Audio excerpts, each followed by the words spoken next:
Salve, senhoras e senhores, bem-vindos a mais um podcast do Motor1.com. Eu sou o Leonardo Fortunati, aqui do meu lado o Diogo de Oliveira. Fala, pessoal. E hoje um convidado especial, Felipe do Amaral. Amaral. Então tá. Sabe, né? Por exemplo, eu tenho dois nomes, eu falo um só. Né? Mas mais prático, né? Mais prático. O que o Felipe tá fazendo aqui? Mais uma marca chinesa chegando e, na verdade, esse senhor já lançou 3 marcas chinesas no Brasil. Na verdade, essa é a terceira, né, Felipe? Essa é a terceira. É a Dongfeng, né? A Dongfeng é uma gigante na China, tá chegando no Brasil. Você quer começar explicando um pouquinho, Felipe? O que é a Dongfeng? Qual que é a ideia para o Brasil? Aliás, nem vai ser Dongfeng, vai né? ter um outro nome. Vai ser DFM, é isso? DFM já está decidido. As primeiras lojas vão começar a aparecer com DFM. De novo, eu volto a explicar isso porque, assim, às vezes é meio difícil. Por que a gente muda um nome? Na verdade, não é uma mudança, é uma aceitação de uma nomenclatura que a gente já usa em outros países. Dongfeng, quando você fala, você vê que você vai no Xing Ling, aquela velha quinta série brasileira. E aí, no mercado ainda automotivo, a marca chinesa, ela conquistou muito espaço nos últimos 4 anos, mas ainda existem os haters, o pessoal que tem aquele receio, não sabe o que a marca vai. DFM fica muito mais simples, é muito mais fácil de guardar. Os nomes dos carros já ajudam muito, né? Nas minhas outras experiências, isso eu aprendi muito ali com o pessoal da GWM, quando eu trabalhei junto, era Great Wall Motors. É um ótimo símbolo para a China, né? A grande muralha da China. Mas não fazia muito sentido quando você tentava traduzir isso. Imagina chamar uma marca para você assinar de Great Wall Motors. Então, GWM fez muito sentido. Quando a gente começou o projeto da DFM, ou da Dongfeng, primeiro que aí a entonação chinesa, o Feng é Fan, então ninguém conseguia nem falar em português. DFM já pode ser usado. O nome do nosso departamento qual que é? DFMIC, de Importação, Exportação e Comércio. Pô, pode usar DFM? Já vi vários logos lá? Pode. Aí virou DFM. Então, quem que é DFM? Quem que é a Dongfeng na China? Muita gente começou a conhecer mais os carros chineses recentes nos últimos 4, 5 anos, né? BYD desbravou um pouco mais. O pessoal fica falando de nova onda, mas eu sempre reforço. Chery já estava aqui há um tempo, Jaque já estava aqui há um tempo, e ficaram, né? Desde essa época lá que começou meio que o bloqueio no salão de 2000 e alguma coisa. Mas a DFM, ela é uma das velhas senhoras da China. Ela é quem começou o mercado chinês. E eu gosto de falar que a China, eles são bem literais, né? Os nomes ou eles têm simbologias ou é uma literalidade. Sim. Então, a primeira marca chinesa construída é a FAW, a FAW, que quem é do mundo aí automotivo e acompanha é que eles têm a parceria com a Volkswagen, por isso que eles são gigantes lá na China. FAW, First Automotive Workers. E a segunda chamava SAW, Second Automotive Workers.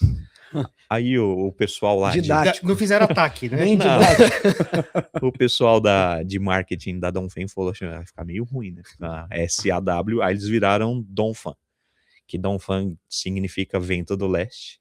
Então até o nosso símbolo, vocês vão ver mais aí, mas eles são 2 andorinhas.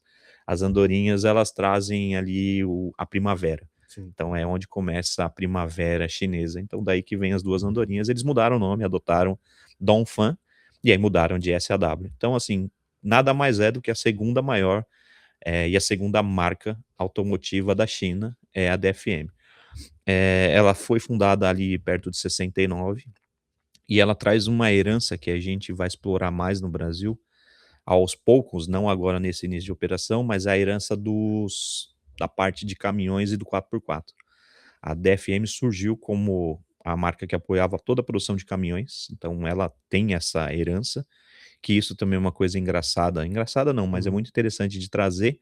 A DFM, ela é a única hoje na China que tem o portfólio completo. Eu falo que se você quer mobilidade em 4 rodas, ali tem.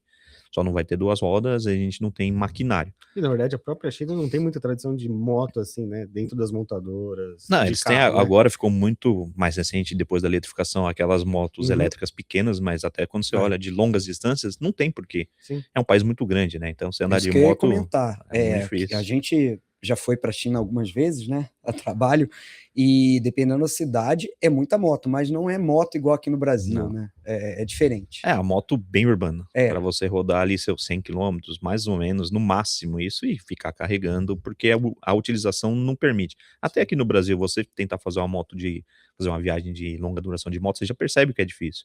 E a gente não faz muito essa comparação, mas territorialmente a China não é tão maior que o Brasil. É um pouco maior, mas ela é muito mais populosa, mas em território não é tão difícil, não é tão diferente. Então você vai andar de moto na China, é a mesma coisa que você tentar fazer uma viagem longa de moto no Brasil. Tem os dois que Você fazem, fica mas... eu gosto de moto, eu ando, mas assim, não é uma coisa fácil, você tem que se planejar muito mais. Então na parte da mobilidade, a Dongfeng foi nascida lá em 69 e desenvolveu tudo. Começou com os caminhões, tem o 4x4, que é uma herança muito grande.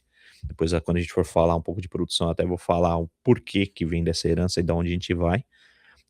E daí também fez as partes, todos os veículos comerciais e para os veículos a passageiros. Então, uma velha senhora chinesa, que tem muita experiência e tem muito que aprendeu e viveu realmente a transformação real do mercado automotivo chinês.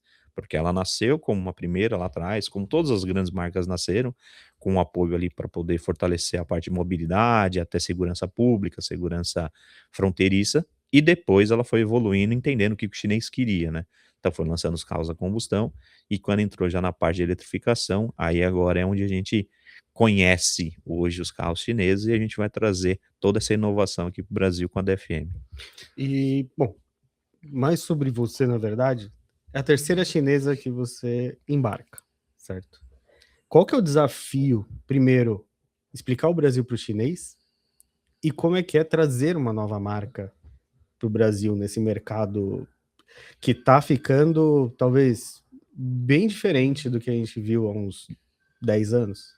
Acho que menos, não fazem 10 anos. Mas eu classifico assim, o que é a gente que vem da indústria tem uma concepção de muito, pô, todo mundo se conversa, todo mundo se fala, e na China não vai ser diferente, né? Eu tô falando com uma marca de carro chinês que deve ter a mesma base de informação que tem a outra marca que já veio. Mas não é assim. A China, como tudo é muito exponencial lá, a informação também é muito exponencial, cada um tenta criar a sua própria fonte de informação. Então, quando você vê uma marca chegando no Brasil, ou quando eles começam isso, essa pesquisa ela vem levando alguns anos, né? Eles não decidem da noite para o dia. E eles têm uma pesquisa que é feita, como eu falo, na pesquisa dura, né? Na base de dados. E eu adoro trabalhar com números também, então acho que isso ajuda nessa relação com os chineses. Eles primeiro vão vir com os dados. Ó, o mercado brasileiro é de 2 milhões de carros, está crescendo, sei lá, 2, 3% por ano. Aqui está a segmentação, lá eles classificam de A0, A, B e C, né, diferente dessa segmentação internacional que a gente usa aqui. Está crescendo assim nesse segmento e não tem eletrificação, então vamos começar a eletrificar lá, acaba aí. Eles não olham a parte da infraestrutura, eles olham a parte de PIB, e sempre tem isso aí na base de estudos deles, e a parte de quantas pessoas têm ou compradores, mas eles não conseguem vincular. Então a primeira coisa que eu sempre falo quando eu venho um chinês é eles vão, onde vai ser o headquarter? Em Brasília. É o maior PIB brasileiro, lá tem a maior parte eletrificada. Eu falo, calma, você já veio para o Brasil, você sabe o que é Brasília? Brasília tem uma peculiaridade por ter esses números, não é ali o mercado. Não, então vamos para Minas Gerais, porque ali emplaca muito carro. Calma. Peraí. Aí é outra coisa que existe no Brasil. Aí você começa a conversar e a gente está acostumado do nosso mercado, você vai jogando essas informações, uma hora de reunião você vê o chinês exausto. Muita informação. Como é que não dá para ver tudo isso? Mas é porque você tá olhando o número e do número você tem que construir uma história e com os dois você faz o negócio. Então essa é a primeira barreira. Eles entenderam essa primeira barreira, tem muita gente que acha, pô, mas vocês desenvolvem 100% dos produtos. Não, a China já tem um portfólio, a maioria das montadoras tem um portfólio de produtos absurdo, qualquer uma delas. Eu não consegui, eu ia contar ontem até o portfólio da DFM, mas não consegui contar. Não deu tempo, mas tem mais de 40, 50 produtos todos de prateleira. Então eles escolhem os produtos que eles estão incentivando e que estão vendo que no mercado chinês estão indo. É a primeira insight que quando você tem um contato, eles mostram isso e falam, olha, a gente pensou nisso.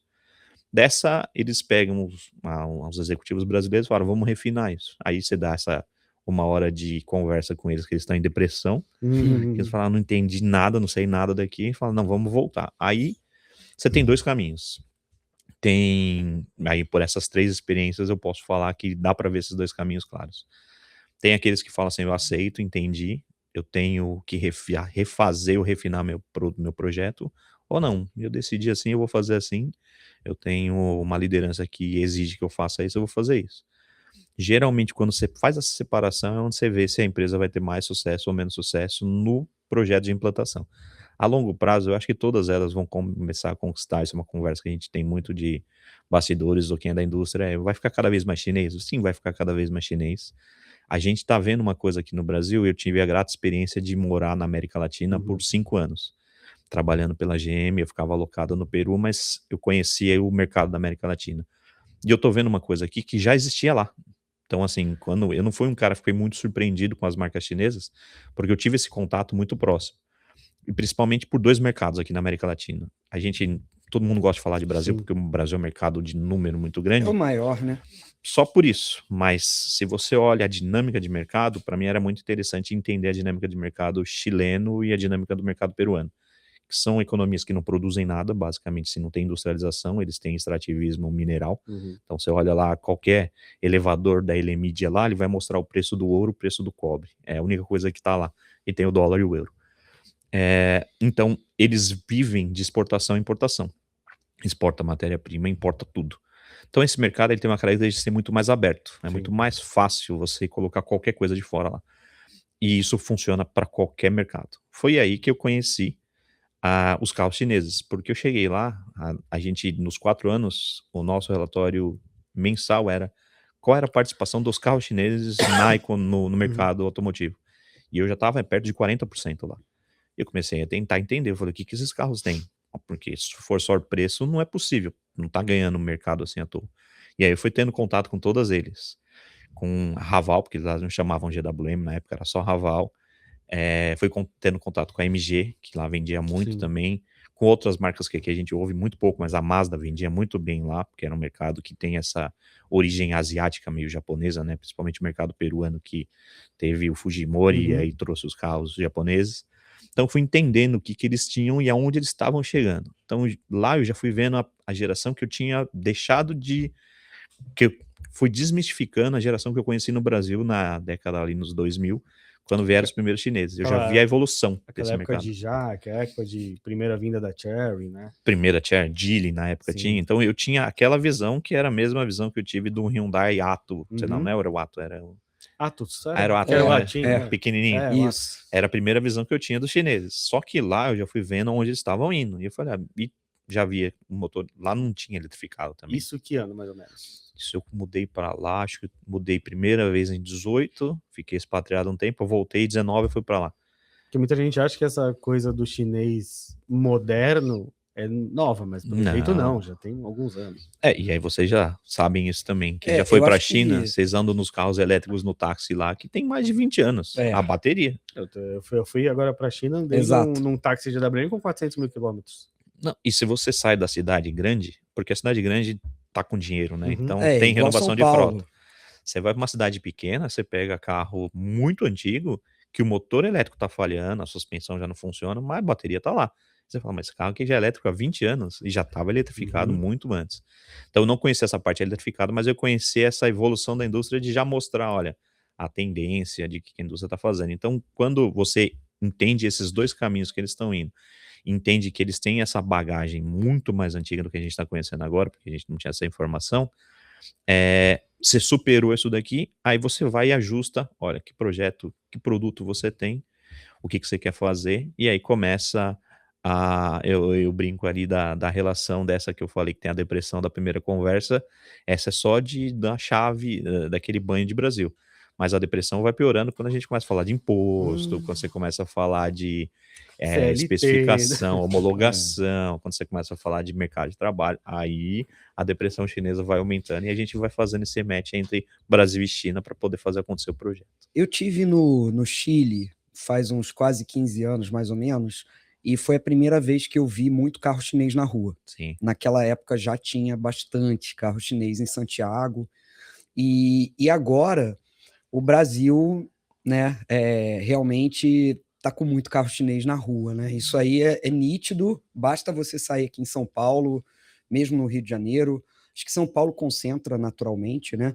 Mas eu queria entender, Felipe, por que agora? Por que a DFM está vindo agora para o Brasil? E qual que é a expectativa, considerando, sim, o Brasil é o maior mercado da América do Sul, disparado, né? Os outros mercados são bem menores, né? Sim. Então, e nós temos aqui um parque industrial grande. Então, qual que é a expectativa da DFM agora para o Brasil? Como que ela pretende se inserir e como que você imagina que ela vai começar a aparecer aqui? Então vou separar essa resposta em duas, porque é uma pergunta meio conjunta. Por que agora e como que a gente se estabelece? Por que agora? A DFM ela não está no Brasil há pouco tempo, pouca gente talvez saiba disso, mas as últimas 2 ou 3 gerações da Frontier não são Nissan. Ela é exatamente um carro que é a Reach, quem procurar aí Dongfeng Reach vai ver todas as gerações da Reach, hoje é a Reach 6 e agora vai lançar uma nova, teve Reach 6, Reach 5, todos esses carros aí eram Dongfeng, todos eles, DFM. Então, a Nissan, ela fez, por causa de uma da parceria que a gente tem desde 92, ela fazia o rebadge, que para quem não sabe o termo, é quando você troca a bolacha da frente e coloca uma outra. Mas aquele carro, ele não tinha desenvolvimento japonês nem nada, ele tinha o desenvolvimento da indústria lá, que era da parceria, mas ele era um carro plataforma desenvolvido pela DFM na China. Então, já estava aqui há um tempo. Só que, junto com esse já estar aqui há um tempo, a DFM também tinha várias operações. Se você for nesses mercados que a gente comentou na América Latina, você vê os carros da Dongfeng lá rodando, só que todos eram através de distribuidores. Porque, como ela, imagina, é a segunda marca criada dentro do mercado chinês, que é um mercado pequenininho, de 35 milhões de carros por ano. Então, você tem mercado interno acontecendo a rodo e você desenvolvendo essa indústria desde o início. Ela falava, olha, eu tenho muita coisa que me preocupar aqui. Até fazendo um paralelo, uma coisa que eu brinco com muita gente que quer trazer, eu quero, a Xiaomi não vai trazer os carros do Brasil? Todo mundo gostaria, quem já dirigiu ou já viu os carros Xiaomi, você acha o carro legal.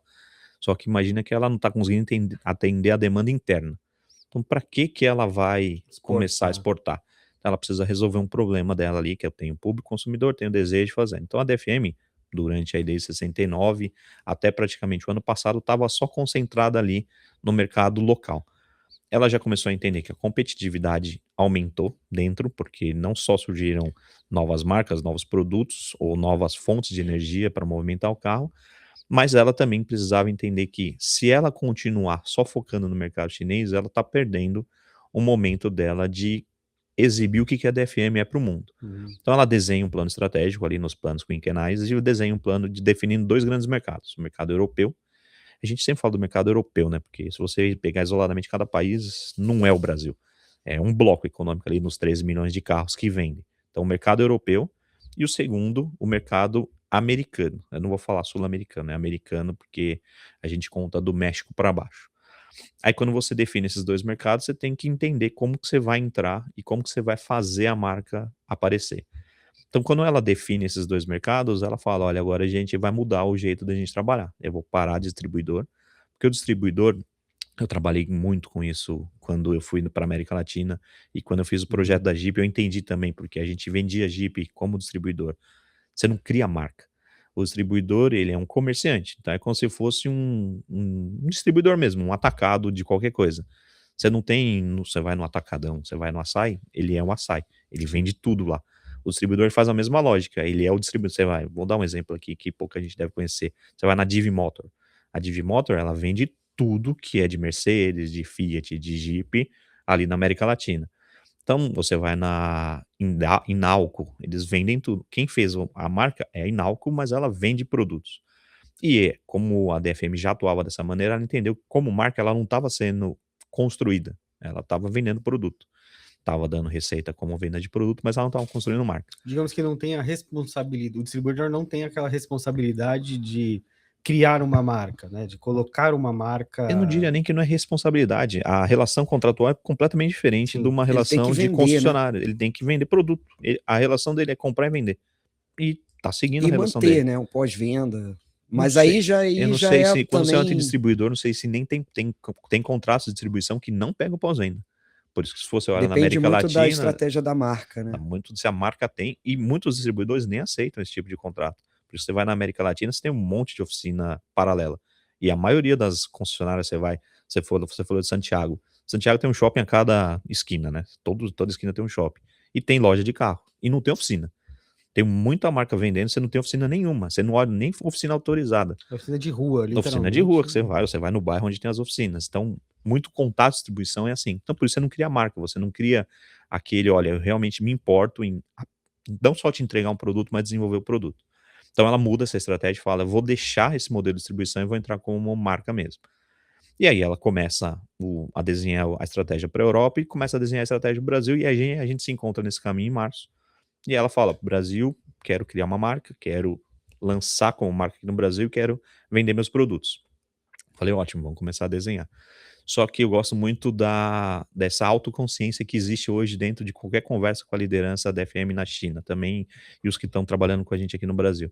Eles falam, a gente sabe que a gente está atrasado perto do movimento que foi, aí desbravado muito bem por BYD, GWM, Chery já no passado, Omoda chegando e esses outros. A gente está chegando depois. Falei, então tá bom, então vocês já entendem o primeiro desafio, que é, eu chego depois de já consolidado em partes. Eu falei, então aí tem o desafio, você vai chegar depois de todo mundo, só que esse mercado não se consolidou ainda. Então onde que a gente acha que a gente tem mais espaço para crescer. E aí que faz esse match, e aí respondendo a segunda parte da pergunta, onde que a gente vai crescer? O mercado, quando a gente começou a trabalhar com os eletrificados chineses, sempre teve aquela demanda, eu gosto muito de ouvir também, vocês sabem, vocês devem ler também comentário, a gente tem que ler e filtrar, mas sempre teve a demanda eu quero ver quando vai chegar um carro abaixo de 150, aí chegou. Eu quero ver quando vai chegar um híbrido até 150, aí chegou. Eu quero, toda vez, e é isso na verdade, tem duas fontes que você tem que separar, e os que só gritam e os que te dão insights. Então você vai entendendo, para onde que a gente consegue crescer no Brasil. A DFM, quando olha tudo isso, eu olho o portfólio dela e falo, olha, tem um mercado aqui que está crescendo, que é o elétrico puro mesmo, na faixa ali dos 100 a 150. Esse é o que está crescendo de elétrico. Sim. E aí você tem que explicar o porquê. Aí tem a situação socioeconômica do Brasil, você tem o preço da gasolina que ajuda demais nisso, você tem a eletrificação das grandes cidades, então falei, olha, aqui é um caminho que a gente vai. Eu tenho uma previsão que eu acho que deve ficar perto de 25 mil carros só nesse segmento. Errei, porque esse mês deu 22 mil carros, só chineses, só nessa faixa. O crescimento tá bem maior. acima do que estava sendo projetado. E até o Igão tá aqui, eu lembro, eu fui mostrar para ele, porque eu falei, Igor, deixa eu te mostrar como é que eu faço meu planejamento, né? Onde que a gente escolhe loja. Falei, vou te fazer uma análise aqui de São Paulo, que eu quebro São Paulo em 13 pequenas áreas. O que você acha que é o carro que mais emplaca aqui nos Jardins? Não, tenho certeza que vai ser Hyundai, que vai ser Volkswagen. Falei, você vai ver como é que mudou. Aí abriu, tava lá, carro elétrico, chinês. Aí eu falei, tá bom, você tá nos Jardins, né? Um bairro um pouco mais rico. Vamos olhar aqui a PMA que eu chamo do Tatuapé, que engloba toda a Zona Leste de São Paulo. O que você acha? Não, agora vai ser carro mais emplacado no varejo, carro elétrico chinês. Falei, tá vendo? Pô, mas não tem negócio aonde você vai carregar, meio que já acabou isso. E eu tô falando de São Paulo. Quando você faz isso no Brasil inteiro, isso tá acontecendo no Brasil inteiro. Falei, então aí tá um segmento que hoje tem pouca gente, vai chegar mais gente, mas a gente consegue construir um pouco mais de marca. Então a gente fala, e aí também juntando isso, o que a DFM é? Ela tem a DFM como marcas massivas, então você tem qualquer carro ali dentro da marca DFM, e você tem a Voyame Hero depois, que a gente vai falar um pouco mais, das marcas mais premium. Eu falei, então vamos conquistar, mostrar ali o que a gente é, o que a gente tem de poderio, começa com isso daqui e já vai lançando a outra sequência, porque se eu entrasse direto no carro, no SUV-C, colocar lá, vamos dar nome, porque o SUV-C é muito longe. A referência do SUV-C eu tava lá dentro, era Compass, essa era a referência do SUV-C. Aí vem Raval H6, Corolla Cross, veio antes, né? Aí vem Song primeiro, vem o H6, aí veio o Jayco 7. Que é o segmento, na verdade, que todas as chinesas resolveram atacar, né? O Pois híbrido C. É os nomes que é fácil você lembrar porque é o que todo mundo tá vendo. Então, assim, eu tenho carro para isso. Digamos que é o desejo da classe média para média alta hoje, né? Não é só o desejo, mas acho que atende a necessidade. Sim. Então, se eu for aí a briga vai ficar difícil. porque aí você começa a brigar por margem, você começa a brigar por imagem, e a gente não construiu. Agora, se eu for na parte desse inicial elétrico que está começando, eu tenho pouca gente começando a trabalhar, tem gente fazendo muito bem, de novo chinês, fazendo muito bem essa tarefa, e tem gente tentando desbravar. Praticamente é exclusivo chinês, né? Acho que, vamos lá, agora pode falar porque não tem quase nada, mas as tradicionais, quem tinha esse segmento era a Fiat e a Volkswagen. Mob e Up. Ainda tem os fã-clube do Up aí que quer dar pau em Golf GTI. Sim. O Mob nunca criou esse fã-clube, mas tem. E acho que o Up já não vende mais, o Mob ainda estava com venda direta. E eles desistiram desse mercado, porque eles estavam no mercado a combustão, com carro que ele atende uma necessidade urbana.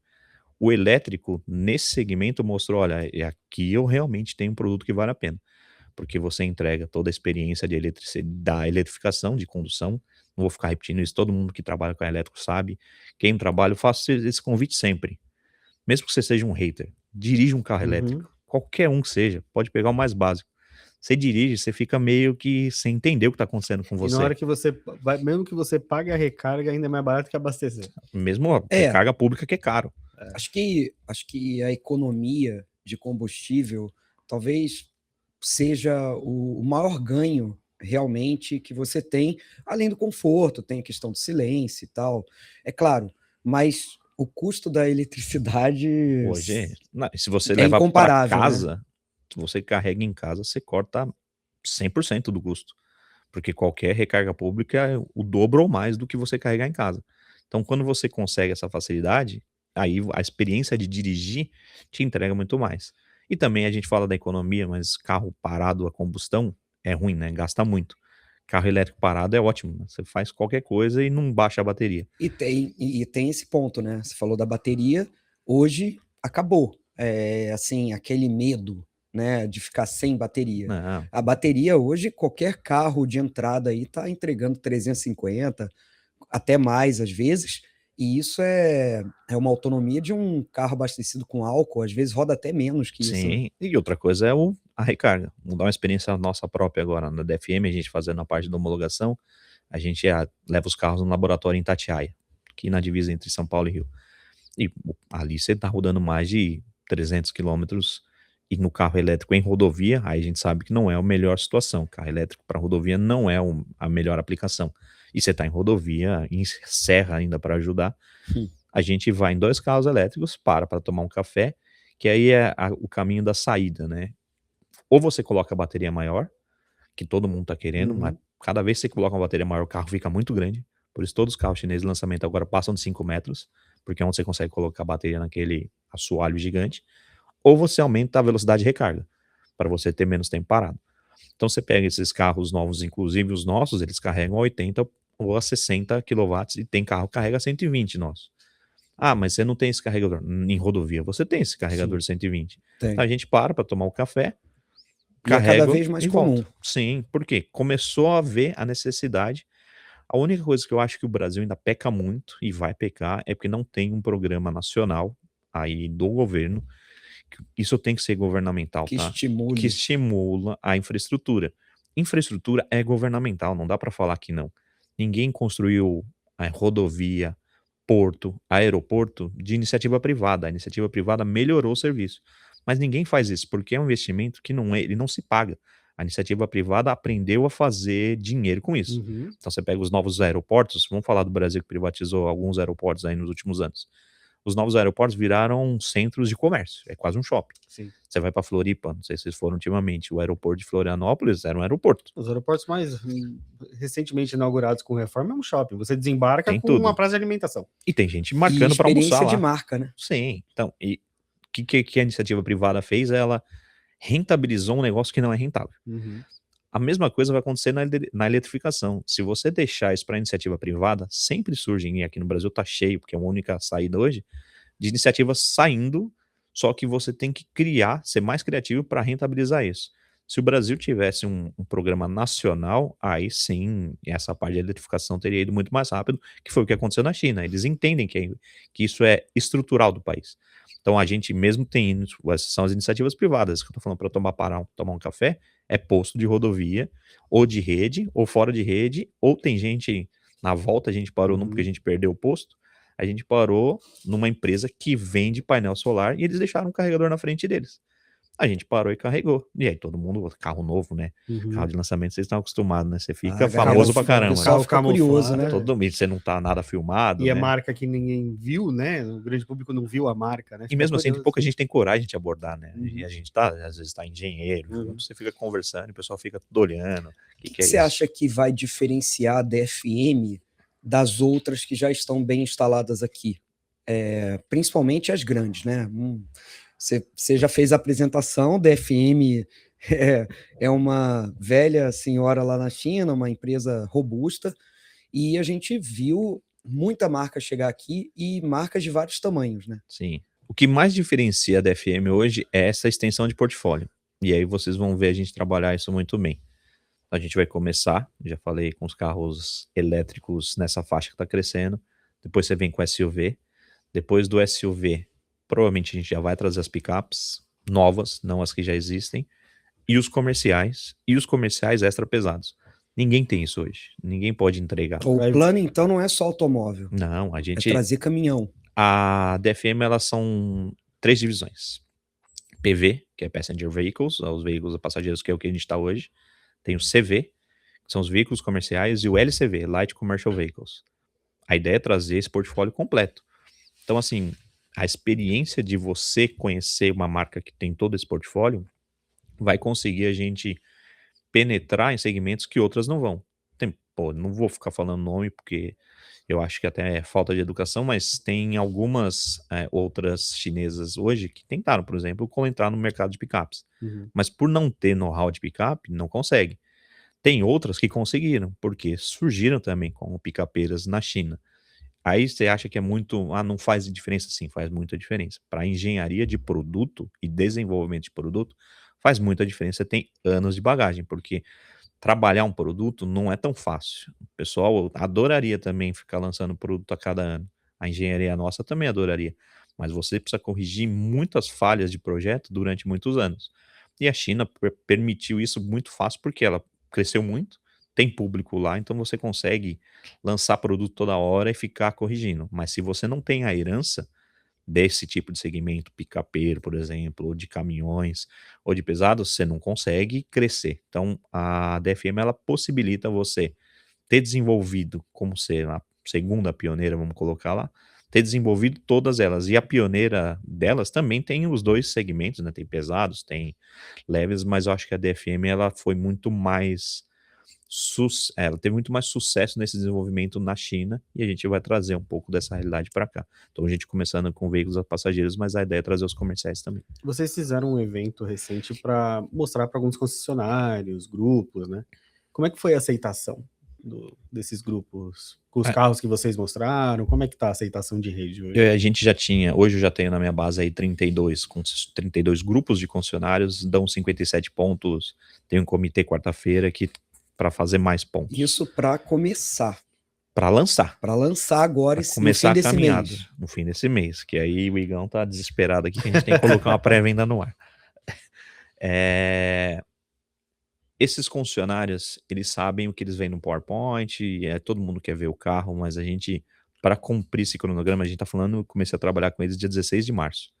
16 de abril, a gente oficializou algumas coisas de contrato e dia 19 eu embarquei para a China. Então é aí que começou, de verdade, a DFM no Brasil. Você já tá acostumado.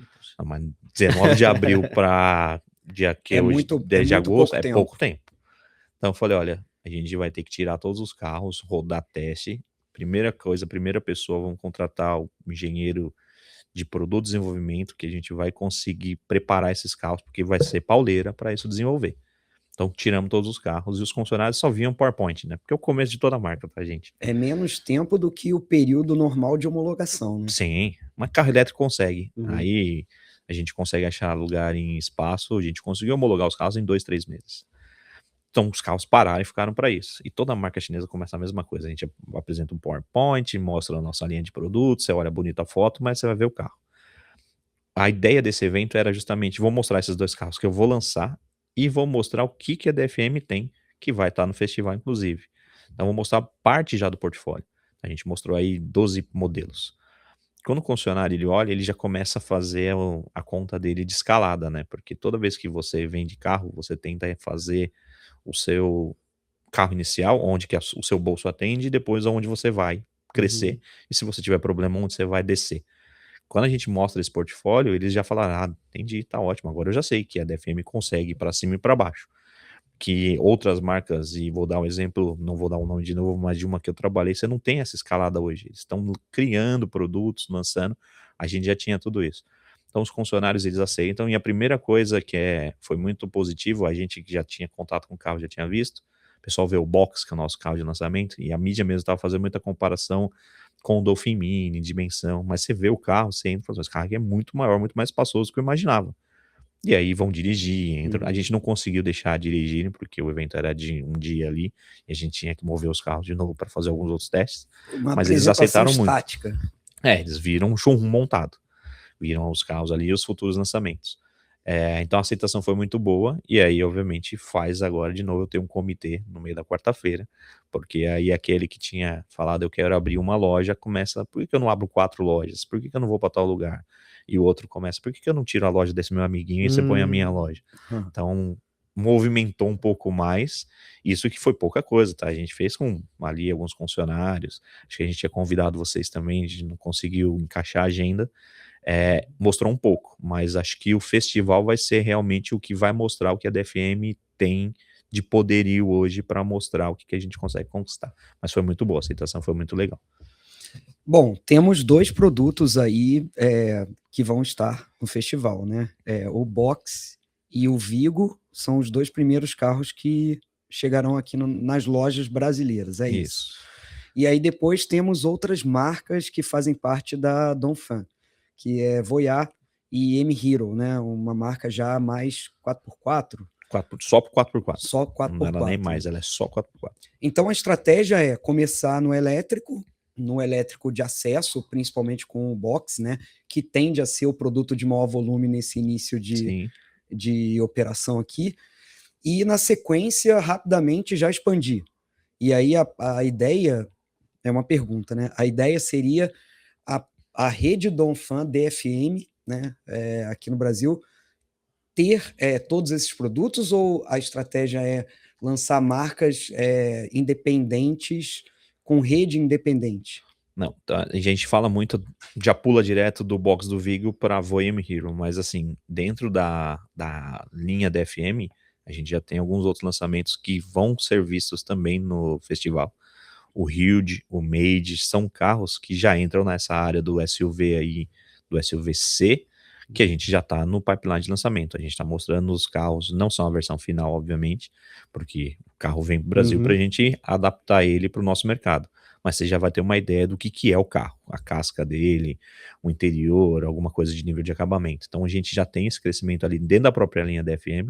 Então você vai ter um carro de entrada, um SUV elétrico médio, um SUV médio grande, e a gente também tem o 008 que não veio para cá ainda, mas seria um SUV grande ali. Então tudo isso aqui já dá linha DFM. E aí você vem com Voyah, que a Voyah, essa sim foi a marca elegida para atuar na Europa, porque o mercado europeu é muito mais desenvolvido em tecnologia e conforto que o nosso. Então ela já entrega tudo isso.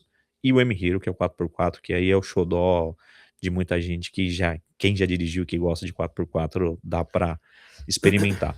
E todos híbridos? O plano da DFM não é ir para motor flex puro, combustão puro? Não, a ideia não é flex puro. A gente vai desenvolver o motor flex, mas todos já com eletrificação. Então os carros que vieram aqui, todos eles são eletrificados. Em algum ponto a gente não tem nenhum carro a combustão aqui que a gente vai mostrar. E aí tem desde o híbrido, acho que no festival a gente não vai mostrar os híbridos, mas a gente tem híbrido plug-in e o REV, porque todos os carros muito grandes nossos são REV, porque pega um M-Hero 917, ele é um carro de quase 4 toneladas. Caramba. E aí, como que você movimenta esse carro? Quando você tem 4 motores elétricos, aí você deixa o motor a combustão, um gerador realmente abastecendo tudo isso daí para você conseguir gerar o torque. Um carro de quase 4 toneladas que vai fazer em quase 4 segundos de 0 a 100. Então tem muita potência ali, é um carro de mais de 1.200 cavalos.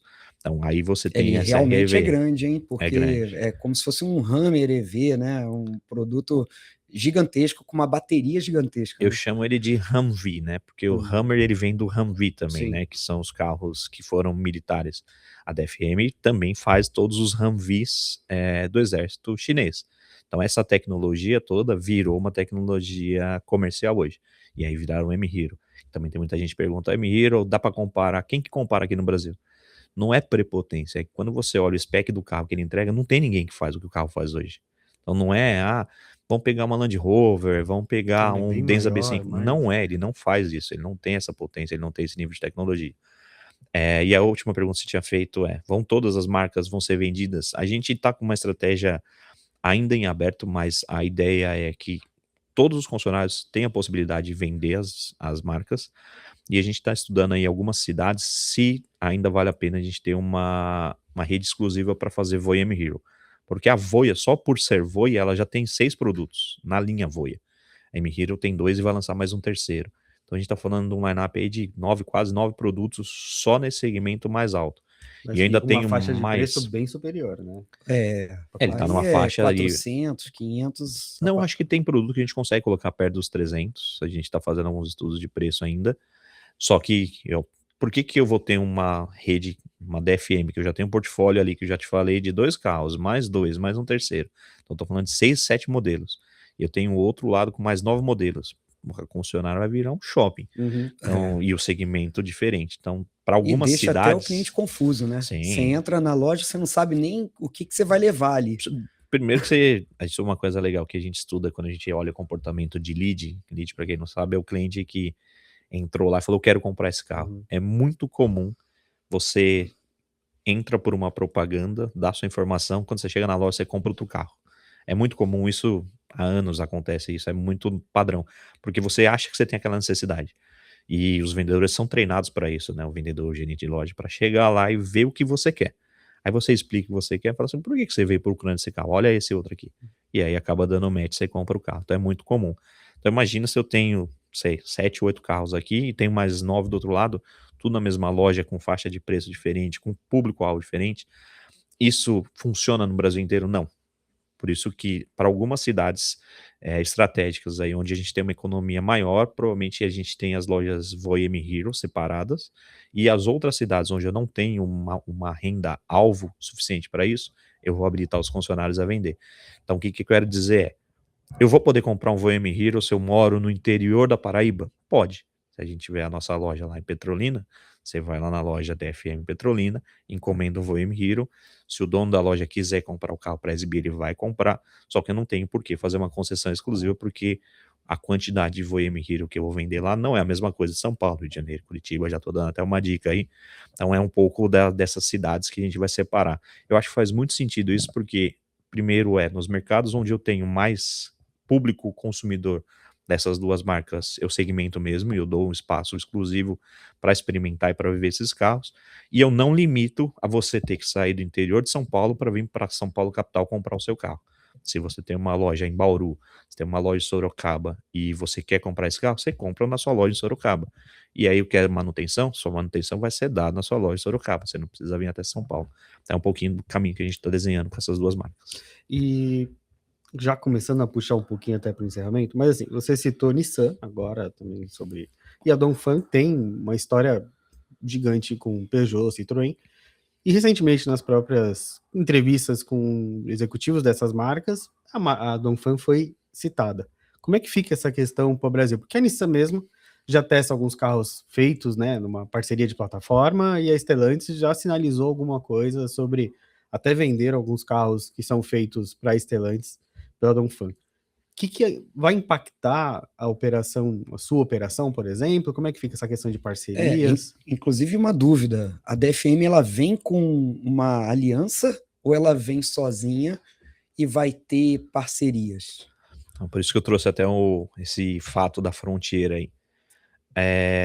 A DFM já vendia carro aqui, através de uma bandeira Nissan. Vamos deixar assim claro com a Frontier.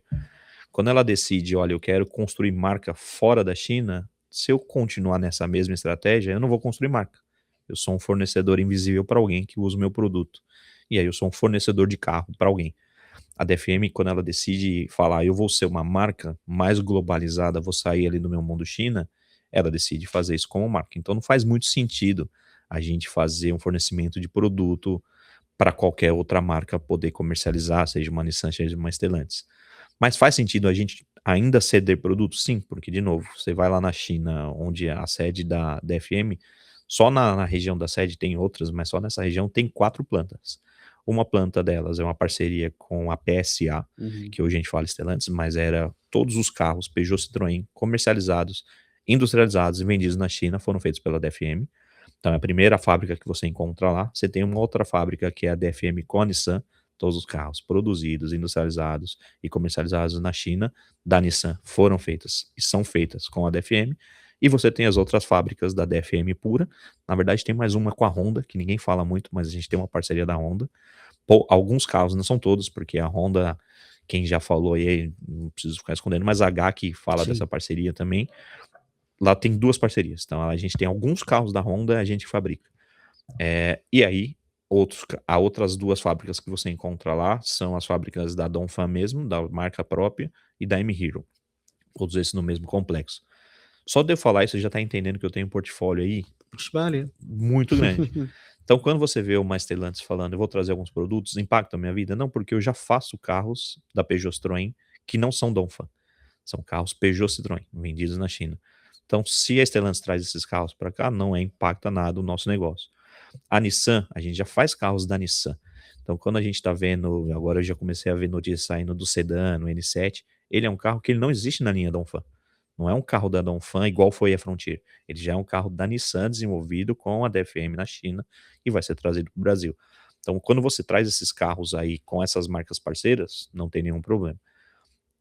Não impacta nada em você vender e comercializar os carros DFM, Voe e M-Hero. Mas isso não significa, então, que vai fazer o box em Betim ou que vai fazer uma picape junto com a Nissan em Resende. Aí é o segundo caminho, beleza, a gente sabe que o Brasil, de novo, eu estava explicando lá toda a lógica, por que fábrica?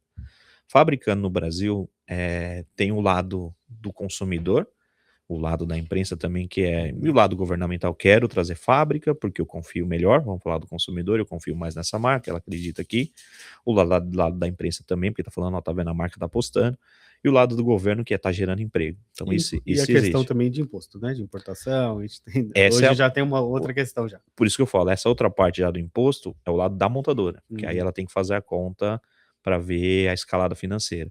Só que a montadora também faz uma conta, qual que é o tamanho do mercado que eu vou ter para construir uma fábrica. Fábrica não é um ativo de investimento baixo e não é um ativo para ser desfeito em 10 anos. É um ativo para ficar por longo prazo. Então você tem que ter escalada e você tem que ter mercado para isso. Isso as montadoras chinesas todas fazem uma conta. Todas elas têm o seu número mágico ali. No mínimo, X mil carros tem que existir nesse mercado para eu estudar a viabilidade de fábrica. Aí sim, faz muito mais sentido a gente falar de uma parceria com essas parcerias que já existem na China, com Stellantis, com Nissan, de fabricação. Por quê? Parque Fabril existem, todas as 2 têm Parque Fabril aqui no Brasil. De novo, eu tô falando Brasil, mas lembrando, a gente tá falando de Américas, tá?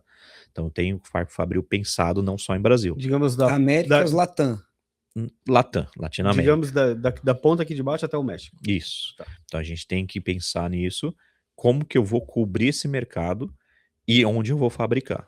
Aí sim as parcerias fazem muito sentido, é o caminho que a gente tem escolhido, é o caminho que a gente tem conversado, e assim, o Brasil tem relação, eu vou falar que as parceiras têm menos penetração do que a gente como DFM nessa discussão.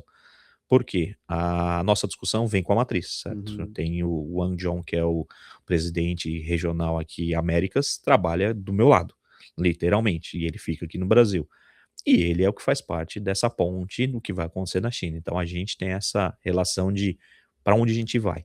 Então a gente já fez, com ele sempre eu faço essas visitas nas fábricas para a gente entender capacidade ociosa, capacidade instalada, necessidade de investimento. Vão só vocês 2? Lógico que não, tem 20 engenheiros lá. E cada engenheiro tem a sua área. Tem um engenheiro de pintura, um engenheiro de montagem, tem um engenheiro de motor, tem um engenheiro de câmbio. Todos esses engenheiros passam aí uma semaninha fazendo conta e eles trazem as contas para dentro e aí a gente discute com a matriz, olha, esses são os caminhos que a gente tem e aqui é um caminho que faz sentido a gente investir ou não. Esse é o primeiro ponto, é capacidade instalada desses nossos parceiros. E o segundo ponto é o apetite de investimento em conjunto. Porque se eu estou numa casa de aluguel e eu vou construir um cômodo, eu também quero negociar com o meu locatário o que, que ele vai fazer comigo com isso. Ele vai bater do meu aluguel, ele vai me ajudar a construir, o que, que ele vai fazer. Então, esse caminho é o que está sendo construído e faz todo sentido na parte de fabricação. Ah, vocês querem já anunciar agora, dentro do nosso plano estratégico, era um plano de novo, falando de 5 anos. Os 2 primeiros anos já estavam previstos para a gente fazer importação, criar empresa, fazer importação, escalar volume. Na virada do segundo para o terceiro ano seria a produção. Então a gente está dentro do nosso plano. Eu comecei em abril com a marca. Então a gente está falando de 2 anos aí, é no final de 27 para 28 fazer. A nossa ideia é fechar o parceiro Fabril ainda esse ano, porque a gente quer antecipar, que seria a nossa virada perto de 28, a gente quer antecipar a adaptação da planta local para 27, finalzinho de 27, já começar a sair com carros locais. Diferente de algumas outras que compraram plantas ou fizeram uma parceria público-privada com o governo, a gente vai usar os nossos parceiros econômicos da China. Bom, eu vou puxar aqui o fim, porque já deu o tempo. E, na verdade, até convidar o Felipe, depois de Interlagos, voltar, para a gente contar mais. E, na verdade, em Interlagos, vamos ver os modelos em detalhes. É isso, a gente ainda não viu os carros, né? A gente precisa conhecer. E uma novidade que a gente negociou essa semana, não só ver, os carros vão para a pista, né? Vão poder dirigir. Que legal. A gente não tinha essa certeza porque minha engenharia de produto precisava testar carro e a gente garantiu que os carros estão adaptáveis a andar com a gasolina, sabor gasolina. Maria. É o mais difícil já. Vamos andar com esses carros lá também. Né? Mas fica o convite para você voltar depois, quando os carros estiverem. Vamos falar de pré-venda, vamos falar de mercado, como é que foi a aceitação, certo? Espero vir para soltar fogos aqui. Perguntas rápidas aqui para já a reta final. Quando começa a vender? É pré-venda, se vai ser agora esse mês, ou se agora é um anúncio primeiro e depois abre a rede e aí sim lança a operação. O que se o logotipo Donphan vai ser o mesmo no Brasil, a gente sabe que DFM vai estar no carro, mas aquele escudo frontal ali, todos eles vão ser Donphan padrão. E o que a gente pode esperar, o que o público brasileiro pode esperar encontrar nos carros da Donphan, da DFM? Então vamos lá, a gente está trabalhando realmente duro para que no Festival Interlagos a gente abra a pré-venda. Então ali não vai ser só mostrar a marca, a gente vai abrir a pré-venda onde os clientes vão poder decidir reservar seu carro ali. Ontem estava numa reunião de preço, terminou 10 horas da noite que eu falei, não dá mais, eu não consigo mais falar disso, eu tô cansado, vamos falar depois. Por isso que a gente está trabalhando, além da métrica toda de fazer a pré-venda online, ou direcionar isso para o concessionário, como que vai ser feito. A gente está trabalhando para lançar isso no festival. Então lá a ideia já é abrir pré-venda, a pré-venda ficar aberta durante o mês de setembro, com os benefícios de pré-venda, e em outubro a gente começa a fazer as primeiras entregas. Esse é todo o nosso cronograma que a gente está trabalhando. Então para isso vai ter a experimentação dos carros lá, vai ter o contato com o público e a abertura da pré-venda. Os logos. Então, 3 logos, né? Porque a gente tem DFM, tem Voe e M-Hero. A bolachinha com as 2 andorinhas vão estar presentes em todos os carros da linha DFM. Então, todas elas vão ficar ali com o logo padrão, esse daqui. A gente tá vendo ainda se a gente vai usar Donphan ou usar DFM. Bem provável que a gente vai mudar todas para DFM, mas a bolachinha tá lá. Nos carros da Voe e M-Hero aí não são os logos próprios, né? Porque são marcas que têm os seus logos próprios. A gente não vai mudar esses logos aí. E a ideia é, aí os concessionários que estão me ligando a cada 1 minuto é garantir que eles tenham um local para entregar os carros. Mesmo que a concessionária ainda esteja em construção, a concessionária final, a gente tem uma experiência agradável de você comprar o carro e entregar. Uma das marcas que eu trabalhei fez isso, a gente tinha bastante dúvida disso lá no começo, e você sabe que funcionou. Na verdade, uma da que está crescendo muito agora nesse segmento de carro elétrico de entrada, está fazendo isso também. Muita loja não existe e você está comprando o carro, porque o pessoal já entendeu que dá para confiar que isso o chinês sabe fazer muito bem. Ele te entrega o carro, não importa como, e ele te mantém uma experiência boa e satisfatória durante o processo de compra, na entrega e depois no pós-venda, que aí o carro elétrico, quem já está vivendo pelo menos os últimos 2 anos com os carros elétricos, sabe que pós-venda é uma coisa que você não tem tanto. Você vai trocar pneu no máximo. Mas o resto não tem muita coisa que fazer. Você tem que trocar filtro, você não tem que trocar óleo nem nada. É a primeira experiência que você tem com carro elétrico, a primeira dificuldade que você tem é descobrir que você precisa colocar água no limpador do para-brisa. Porque você nunca repõe a água do limpador do para-brisa. É a única dificuldade do pós-venda que você tem hoje com o carro elétrico. Então a gente vai ter todo esse cronograma, essa lógica aí desde o festival. E volto sim, com certeza, esperando que o festival tenha muito sucesso, que a nossa marca tenha muito sucesso e que a gente fique mais doido, mas com outros desafios já depois do festival. Isso aí, tomara mesmo que venha muito sucesso, mais uma marca que chegará ao Brasil, pelo jeito bem estruturada. E um tamanho robusto, me chamou a atenção porque tem várias marcas que não têm portfólio assim. Agora eu fiquei curioso para atuando andar por por aqui. aqui. Eu quero ver o de 4 toneladas. Isso aí você vai convidar do nosso, vai fazer o test drive exclusivo lá, tem desse carro. Obrigado, Felipe, pela participação, pela conversa. Valeu, Sucesso, Diogo. né? Na operação e bem-vindo ao Brasil. Obrigado, Diogo, obrigado, Não, Léo. ele não tá bem-vindo pro Brasil, o cara já tá bem-vindo- mais do que acostumado. Você não, mas bem-vinda DFM ao DFM. Brasil. Obrigado. Obrigado, pessoal. Fica aqui e até a próxima. Valeu!